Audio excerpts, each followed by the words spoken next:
good morning and welcome. This is about a 30-minute class. We're going to do a Vinyasa style. We're going to have a flowing style. We're going to start in child's pose.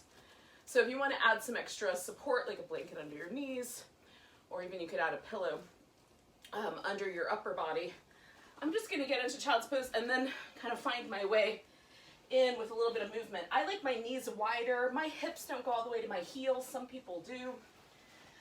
But because of that, I like my arms overhead more. Some people like the arms kind of back so the shoulder relaxes onto the floor. And so if that's your jam, do it that way. If you like the arms extended, you can do it that way. Now, I like my forehead to rest. So if your forehead doesn't rest on the floor, you can easily put an arm or even two under your forehead to kind of make that support happen. And then while I kind of tune into my breathing, I like to do a really gentle sort of side-to-side wobble, just to kind of explore the ankle joint, the knee, the hip, everything that's kind of involved here. And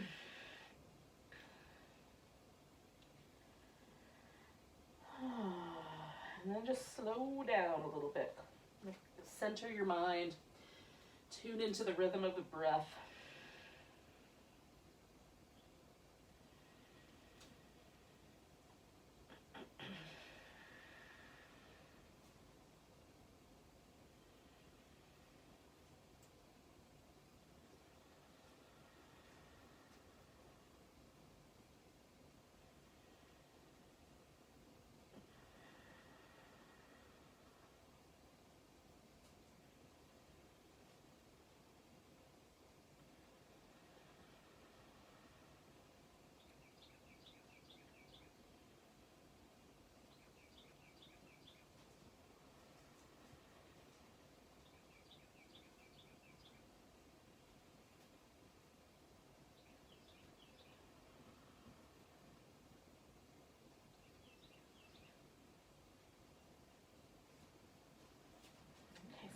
Just a tiny little change.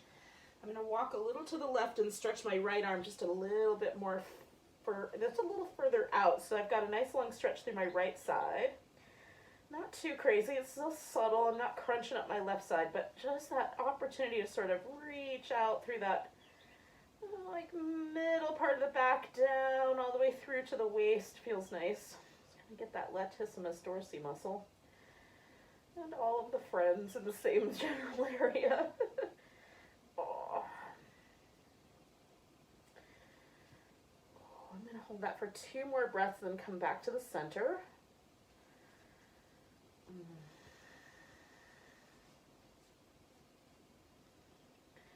And as always with these classes, I sort of invite you to follow along with me, but if you don't think it's a good idea or something doesn't feel good or you want to do it for less time or more time, you can adjust.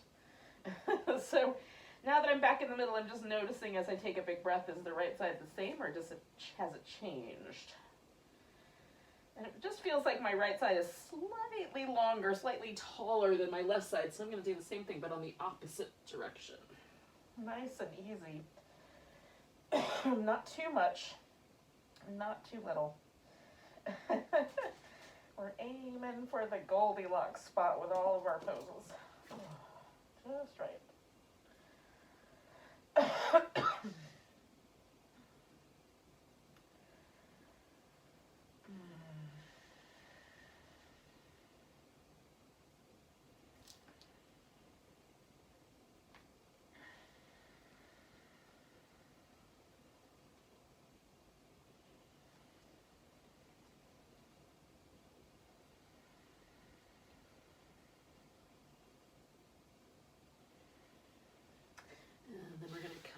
Back to the center when you're ready. All right, so I'm going to give myself just a little bit of a push and a wobble one more time, just to snuggle that in. And then I'm going to come straight forward into like a cobra. Start with some windshield wipery legs here, but it's going to turn into a cobra in a second.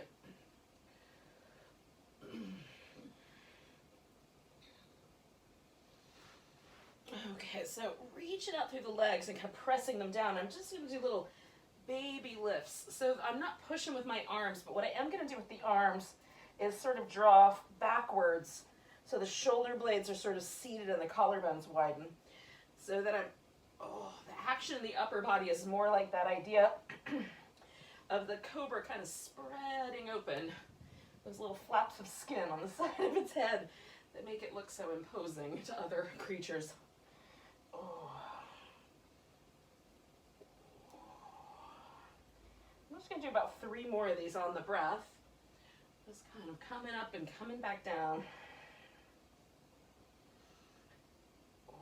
And in between, I'm sort of rolling my shoulders a little bit. Oh, just to sort of lubricate and get the shoulder blades moving.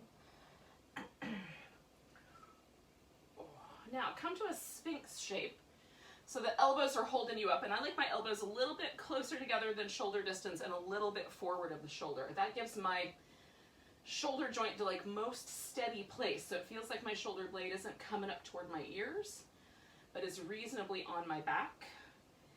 Then I'm going to drop my chin and essentially just kind of roll my head around the collarbone and look back. And I might see my little toes back there, but it doesn't matter if you do or don't. You're just looking in that direction. Coming back to the center, bringing the chin up and over, kind of spying over the opposite shoulder. And just a little movement to kind of encourage some space in the muscles of the neck.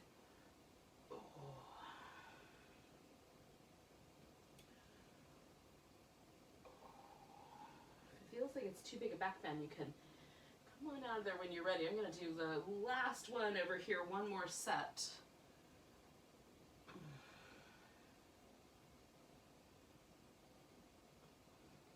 And then I'm going to come on back. So I'm going to go back to like an all fours position rather than coming straight back into that child's pose. And I'm going to slide into downward dog in a moment, but kind of briefly, I'm just taking a little bit of time with this cat kind of space to move in, to kind of wiggle my spine into some different directions. And then taking it to downward dog. Now once in downward dog, it feels really nice to do some movement. So you might do some movement in the shoulders and sort of see what it feels like to do some different shoulder places. You can do little movement in your hips. You can walk the heels up and down. There's lots of different ways to sort of lubricate and create space in a downward dog. So find all of those places. When you come to a point where you're just done with downward dog, walk your hands and feet together and hang out there for a bit.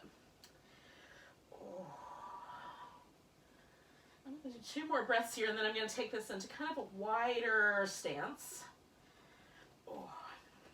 So, walking my hands back. So I'm not as wide apart as I would be for a wide angle, but I'm definitely wider than my shoulders. And I'm going to adjust the toes as I go. So, swaying over to the left, I just want to adjust my toes so it feels like my knee and my toes kind of want to face the same direction. I'm going to bend this left knee, let the right leg go straight. And then I'm going to try to switch it and bend the right knee and let the left leg get straighter. Now because I'm bent over this leg so far, I'm definitely feeling some hamstring inner thigh action as I do that. So you just go as far as that stretch makes sense. And mostly I'm here for movement and to just kind of get started warming up this little relationship between my hamstrings and my glutes. Attach. Okay, I'm going to do 1 more on this side and then switch this back to the center. I'm going to come up halfway and then I'm going to come over to the right and do a similar kind of thing where I'm just going to make sure the toes and the knee are sort of connecting to each other, bending the left knee, straightening out the right leg, but staying over here on the right side and just moving back and forth. Oh, hey there, buddy.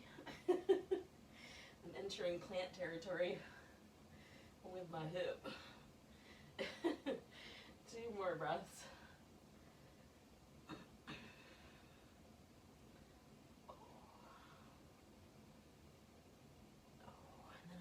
back to the center, and just kind of come up halfway, lengthen out, and then, oh, I'm gonna come all the way to standing and give myself a nice big stretch. Oh. Alrighty, now I'm gonna journey up to the top of my mat. If you're already there, you might not have to do this little part. But try to get to the top of the mat so I've got myself lined up for some mountain pose. Now my mat is round, so really anywhere could be the top of the mat. So, but if you've got a rectangle, just pick one of the short ends, that's your top. And then we'll just return to that every time I say top of the mat. Okay, so turn the toes forward. Give yourself a moment just to feel your mountain pose. I'm just gonna memorize that. We're gonna take a nice big breath, oh, lift up. Now we're gonna come into a chair pose and add a little twist. So I'm gonna twist to my left first. Now you can take your right elbow all the way down to your left knee. I'm gonna keep this a little bit more upright, a little more shallow. But what I want to avoid is my right knee going forward, right? So I'm gonna try to hold my knees steady. And if it helps, you can bring the legs a little closer together so you can really feel the two knees stay with each other. And then just 2 more breaths here with this twisting. I'm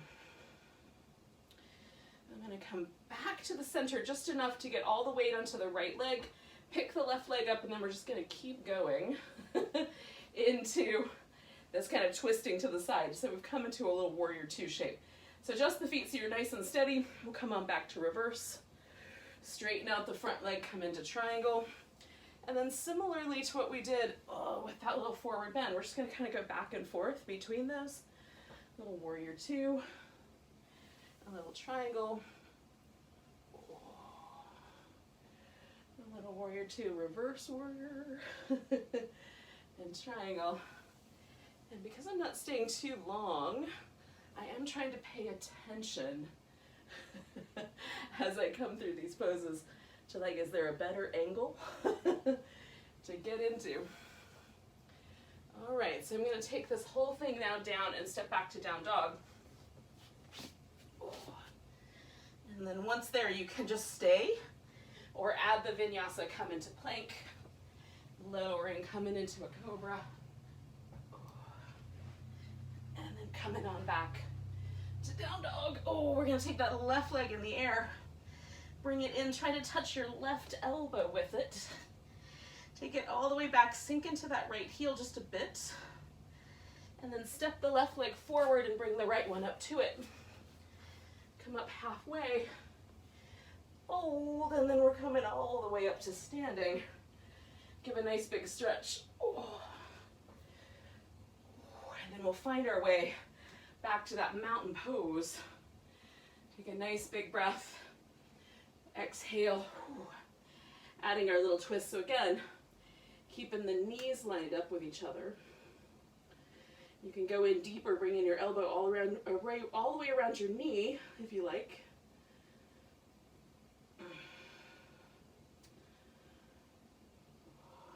And one more breath here. So again, I'm going to come out just enough to get my weight on my left leg so that I can step my right leg back into warrior 2. Kind of feels like I just took the rest of me the same way my torso was turning. And then taking those little movement patterns between triangle and reverse warrior.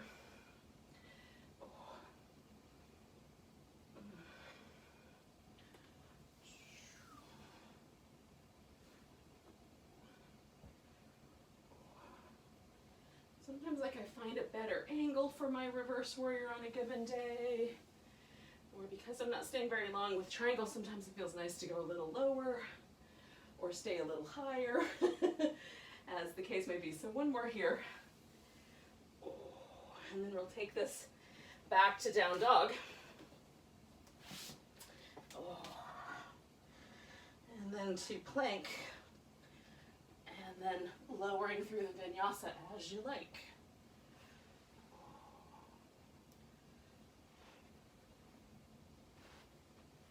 And then that right leg's coming up when you get back. We're gonna see if we can touch that right elbow.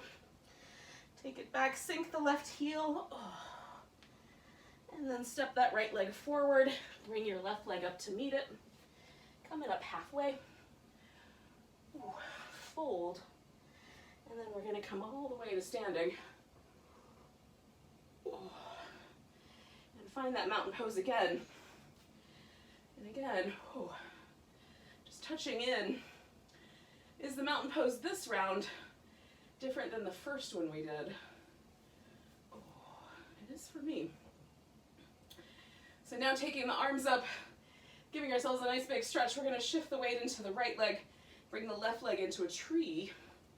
So any variation of tree pose is fine. Just making sure your knee doesn't feel like it's being bullied. Pressing the legs together a bit. Staying as steady as possible given the circumstances. 2 more breaths here. So we're going to pick this up and step back into a warrior one. Now, if you step back into a high lunge, all you got to do is put your heel to the ground. So however much that turns, everybody's ankle's a little different. So you just turn it just to get the heel on the ground, right? If it feels like you're collapsing to your arch and the outside edge of your foot is lifting, adjust until you can get that outside edge of your foot on the ground. Then let your hip go with, so the leg, the hip, and the ankle are all doing the same thing. And then just turn your waist a little bit forward. We're going to take the arms up, pull them back so we've got kind of squishing the shoulder blades together, and then push forward. Pull them back. Push forward. We're going to do that one more time. Now, wrap your arms behind your back, and I'm going to grab my right wrist with my left hand, and then fold in. Now, I'm going to vacillate between this bent knee, this humble warrior, and a straighter leg, bringing myself a little more over to the right. So humble warrior, a little more to the left with my torso. Front knee bent. Straightening out the front leg, kind of swinging my torso over it so I get a little more even hamstring stretch. Again, we're just kind of doing this little float. One more. Humble warrior, release your arms. Woo. Shake them out. And then we'll add the vinyasa. So step it back to dog. You can just hold dog. You can throw in the plank and the up dog or the cobra. And the down dog again. And then take that left leg up. Give it a little hook over your back like a scorpion tail, just kind of making some space along that hip. And then step it forward and bring your right one up. Coming up halfway and then folding as you like. And then taking it all the way to standing. Give yourself a nice big stretch. And then we're finding that mountain pose again. Arms come up. Nice big stretch, shifting the weight to the left, bringing the right leg into tree. And again, trying to just find that sense of being relatively stable as we can.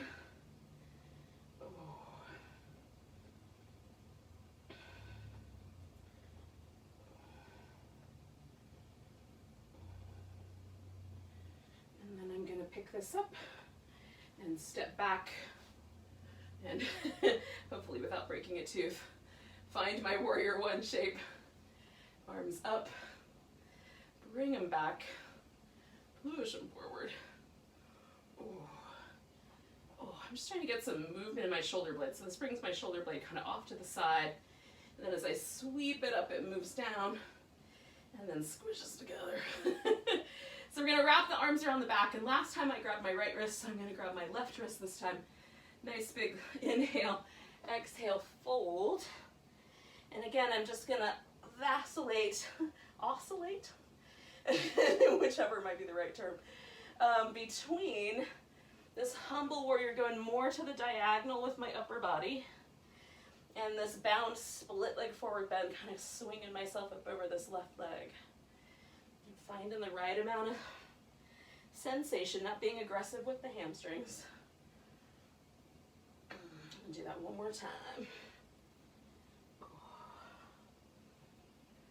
Alrighty, so then bending the knee, shaking out my arms, stepping back to dog. And then just for a moment, just pause in that downward dog and see, Does it feel different than the first one we did? And then we can throw in the vinyasa as you like.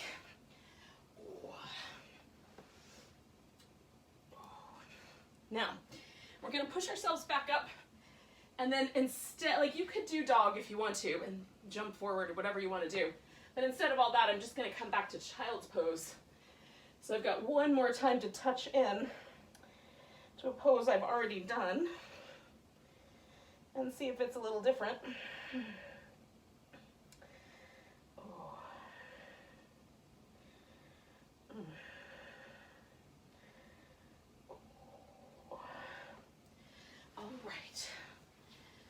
Bring myself to a seated position. Now I'm going to do a really simple cross-legged position.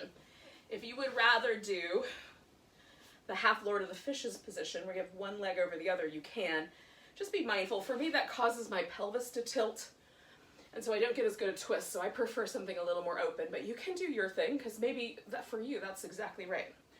So sitting up nice and tall, I'm going to turn to my left first. So I'm going to rotate to my left until I start to feel my left hip, or rather my right hip, start to try to lift to come with me.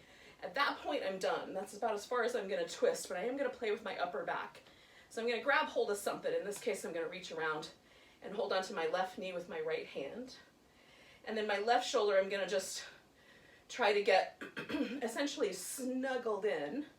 And my right shoulder, again, I'm turning to the left, my right shoulder I'm going to try to sweep out. So I'm going to try to bring it out around the edge, sort of like we did when the arms were extending out in front of us a moment ago. And then it's almost like I'm trying to take my left shoulder blade and put it where my right shoulder blade's supposed to go. Just slide it into the center. And for me, that's this really nice little upper back action. And I'm going to go back and forth again, just a little subtle movement of kind of relaxing that position in the shoulders and then sliding the shoulder blades into a different spot. So for me, there's a lot of, sometimes a lot of sticky tension in my upper back, and this feels really nice. I've got my head turned the opposite way of normal, but you can turn yours, kind of with your spine as you like. Alrighty, so then I'm going to unwind that twist. I'm going to keep this left leg sort of as my focal point. I'm going to put that out straight. Now, if I turn towards this leg, I feel like there's just a little bit of resistance. So I'm going to back my left hip up just a little bit. So I'm almost sitting slightly at a diagonal. It's really slight, but the right hip is subtly in front of the left hip, and that just gives me a slightly more even hamstring stretch here. So I'm lengthening out, pulling the pelvis forward. When that stops, I stop. And then I try to kind of broaden the chest, create a little bit of this sense of cobra, not back bending per se, but just widening. Trying to get the shoulders to broaden, the collarbones to widen. I'm engaging my quads really deeply, trying to pick up my kneecap to kind of give my hamstrings some support. And lengthening.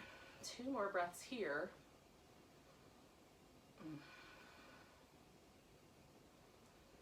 I'm going to release all this, come on up and switch sides. So before I do that, I'm just going to shake everything out and then sit with the other leg in front. And again, you might be doing a more elaborate twist, that's fine.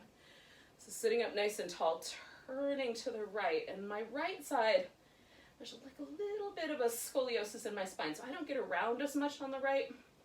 So I'm going to hold in a slightly different place, but same action is going to occur. So first of all, I'm just feeling where the inclination of my left hip to come with me starts. And that's the end of my twist, so I don't have to pull too hard. And then I'm going to try to send this left shoulder blade sort of out, out to the left, so I can draw the right shoulder blade in toward where that left shoulder blade was supposed to go, and then release it.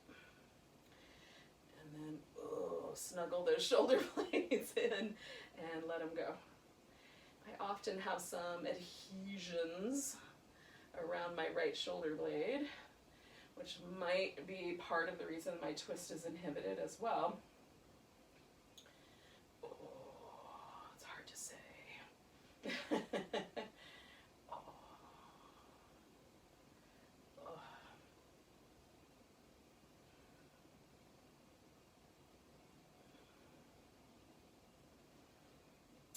Okay, I'm gonna come out of there and around.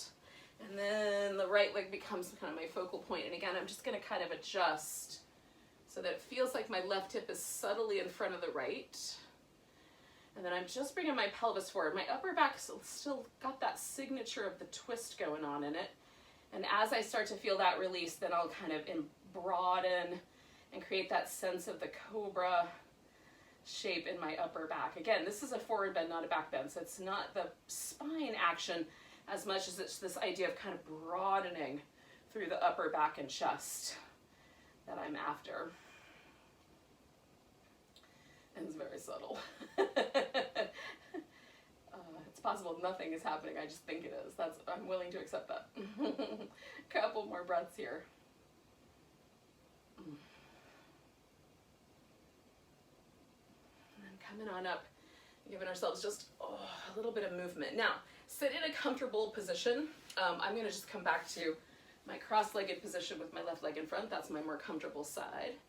And we're going to end today with some balancing pranayama, some nadi shodhana. So you can take your peace sign fingers and you either place those on your forehead, just it's right in the center of your forehead, or you can curl them in. Some people, for whatever reason, that pressure on the forehead isn't very pleasant. So just curl your fingers in. And then the ring finger and the thumb are going to operate. Now here's the question, are my nostrils open? So test and make sure you can breathe through both nostrils. If you discover that one of your nostrils is completely blocked, don't close the other one off completely. This is, after all, a breathing practice, not a suffocation practice. So we're going to do a practice where we inhale through the left nostril, then we're going to switch over to the right one, exhale through the right. Inhale through the right, switch, exhale to the left. Inhale, switch, exhale. Inhale, switch, exhale. So hopefully that's you get the pattern. We're going to switch every time we exhale. So first, big breath. Let all the air out. And then you're just going to subtly or maybe completely close the right nostril. Inhale through the left. So again, if you can't breathe through your left nostril, just put your thumb on your right nostril and just breathe and pay attention to the left nostril. Switch sides. Exhale through the right. Inhale. Switch and exhale. Inhale. Switch and exhale. And we're just going to keep going like that. Just inhaling, switching, exhaling, inhaling, switching sides, exhaling. Just keep going. Do about 4 more rounds.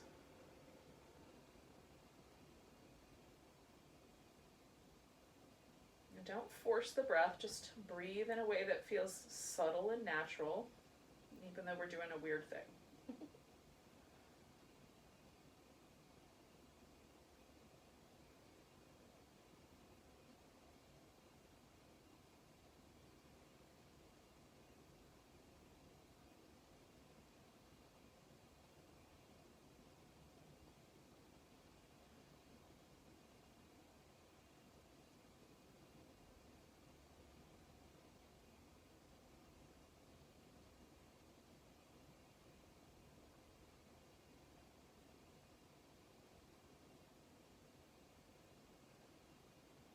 Now I'm on my last round. I'm going to end when I exhale through my left nostril the next time.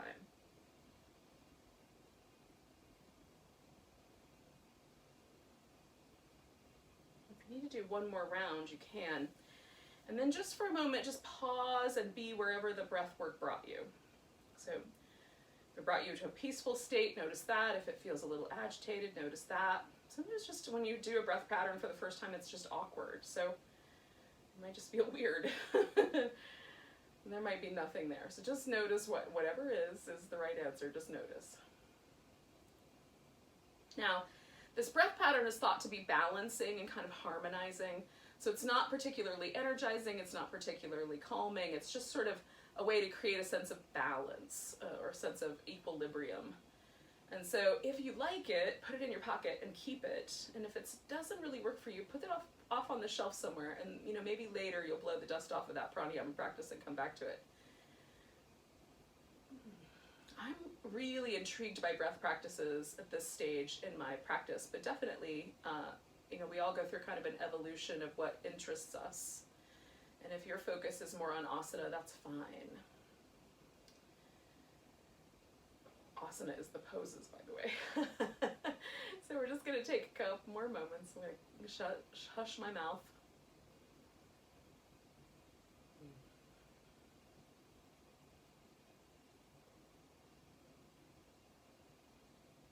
And then if you wanted to, you can kind of ease your way into a kind of a more relaxed place, do a longer meditation. If you need to get on with your day, this is the perfect time for that.